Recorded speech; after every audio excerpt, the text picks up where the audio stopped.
और ये शैतान का चर्च जो है, इसका सबसे मुख्य चिन्ह जो है वो ये बकरा माना जाता है। और आपको जान करके आश्चर्य होगा कि ये वही बकरा है। जब परमेश्वर ने मूसा को आज्ञा दी थी तो परमेश्वर ने मूसा से कहा था कि इस्राएलियों को कहना कि वो बकरे के उपासक होकर के कहीं व्यभिचार करने में न लग जाएं। लेवी व्यवस्था उसका 17 अध्याय और उसके 7वें वचन में परमेश्वर ने इस बकरे के बारे में, इस बकरे शैतान के बारे में मूसा को साफ साफ शब्दों में आज्ञा दी थी। और वे जो बकरों के पूजक होकर व्यभिचार करते हैं, वे फिर अपने बलि पशुओं को उनके लिए बलिदान ना करें। परमेश्वर ने इजरायलियों को स्पष्ट आज्ञा दी थी कि इजरायली जो है वो बकरे के उपासक न बन जाएं, क्योंकि प्राचीन काल से लेकर आज तक बकरे का सिर जो है वो शैतान का प्रतीक माना जाता रहा है। और इसीलिए परमेश्वर ने कहा था कि इजरायली बकरे के उपासक न हो जाएं। लेकिन दूसरा इतिहास उसका 11 अध्याय और उसके 15वें वचन के अंदर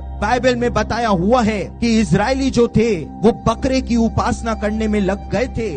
बकरे के पूजक जो हैं इजरायली हो गए थे। और हिब्रू भाषा की यदि बात की जाए तो हिब्रू भाषा में दुष्ट आत्माओं के लिए कोई शब्द ही नहीं है। पूरी हिब्रू भाषा के ग्रामर में, पूरी हिब्रू भाषा के अंदर दुष्ट आत्माओं के लिए कोई शब्द ही नहीं है। इसलिए हिब्रू भाषा में दुष्ट आत्माओं को सायर कह करके संबोधित किया जाता है। और सायर का मतलब हिब्रू भाषा में होता है बकरा, यानी कि दुष्ट आत्माओं को ही हिब्रू भाषा के अंदर बकरा कह करके यहूदी लोग संबोधित करते हुए आए हैं। और परमेश्वर ने कहा था कि तुम बकरों के उपासक मत बन जाना, तुम शैतान के, दुष्ट आत्माओं के उपासक मत बन जाना। और आज शैतानवाद के अंदर इसी बकरे की उपासना जो है, बकरे की खोपड़ी की उपासना जो है वो की जाती है। और ये बकरे के जो सींग हैं ये शैतान के सींग माने जाते हैं। और इसका लटकता हुआ मुंह जो है वो शैतान का मुंह माना जाता है। और शैतानवाद में इस तारे की भी उपासना की जाती है जिसको शैतान का तारा कहा जाता है। और ये वही तारा है मेरे प्रियो, जिस तारे की उपासना करने में इजरायली लोग लग गए थे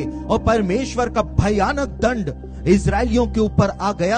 आमोस भविष्यवक्ता की पुस्तक उसका 5 अध्याय और उसके 25 और 26 वचन के अंदर बताया गया है कि इजरायली जो थे वो इस तारे की उपासना करने में लग गए थे। और प्रेरितों के काम उसका 7 अध्याय और उसके 43वें वचन के अंदर इस बात को कहा गया है कि इजरायली जो थे वो रिफान देवता के तारे की उपासना करने में लग गए थे। और वो रिफान देवता का जो तारा था वो वास्तव में शैतान का तारा था, जो कि आपके सामने है। इजरायली जो थे वो इसी तारे की उपासना करने में लिप्त हो गए थे। वही प्राचीन दुष्ट आत्माएं जिन्होंने इजरायलियों को बहकाया आज वापस से अपने एजेंडे को पूरा करने में लगी हुई है। और इस तारे की ऊपर के परमेश्वर का दंड जो है इजरायलियों ने अपने ऊपर ले लिया था।